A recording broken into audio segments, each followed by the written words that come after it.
I think three most important qualities for a teacher. I think the first one for me is definitely listening. The way I like to tutor, and I feel like the most powerful way to tutor is to let the student lead, kind of A, to see where they're at and ensure the level is right, and B, the most powerful way of like learning is when you get to an answer yourself, and when you're given the space and kind of the belief from a tutor to do that. And in order to make that work, a tutor needs to really listen to what the people are saying and then kind of teach by carefully asking the right question rather than just stopping them and telling them the answer. And also just helps kind of student self-belief and engagement between the two parties if you are genuinely openly listening. Second, an ability to kind of related, but an ability to connect and empathise with the student.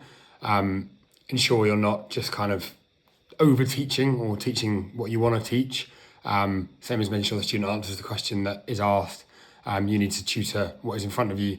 And to do that, you kind of have to empathise with the level they're at and the approach that they're coming to the learning session with, whether it's a subject they love and they see the benefits to sitting down and doing this, or whether it's one they just know they have to tick off to get to the next stage.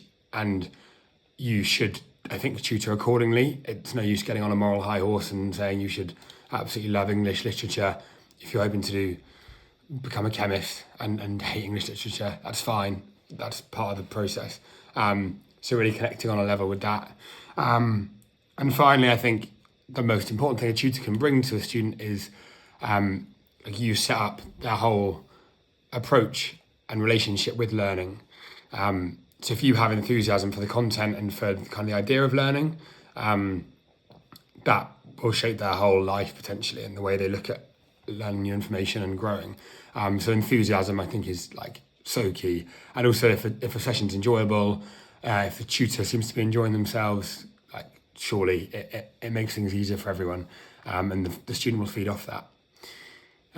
As for my best experiences in teaching, I think the thing I enjoy most is Oxbridge interview prep, just because it can chuck up such a range of things. It's meant to make you think, challenge you, throw up some wacky ideas and see how you kind of cope with them. Geography in particular, I think the whole point is to make you think totally outside the box about things you can practically see, which is exciting, but in a way you might not have thought about them. So in particular, something about the subject that I and people I've tutored have found fascinating.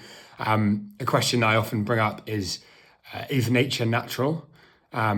Which, just to start with, you kind of get your head around, but obviously it's speaking to the fact that have we influenced the world so much such that nothing is natural? Is a patch of brambles behind Tesco, is that natural?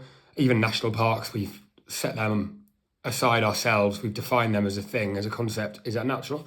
And I think it's so interesting because there's so many layers to that question. The deeper you go, the practical, the kind of philosophical, and it also really is emblematic of the difference between A-level geography and university geography, and it starts to open a student's mind to these more philosophical elements where there's no real right answer, and it's all about challenging yourself and accepted wisdom.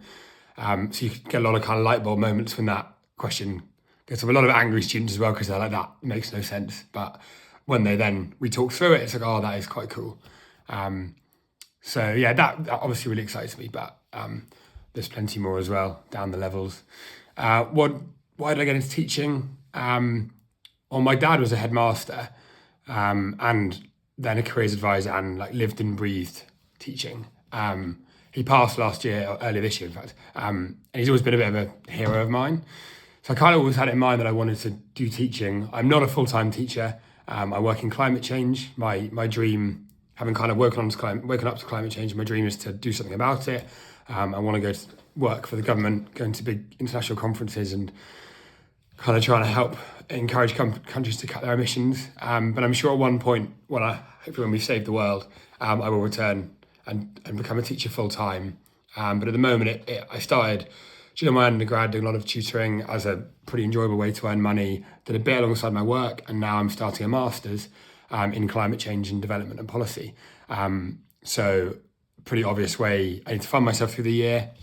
This is the dream way to do it, really, because it brings me a lot of enjoyment. I think I gain a lot from the sessions I do and from the students I chat to, builds my own confidence in myself and in speaking and connecting with people. So yeah, I'd love the chance to get on board.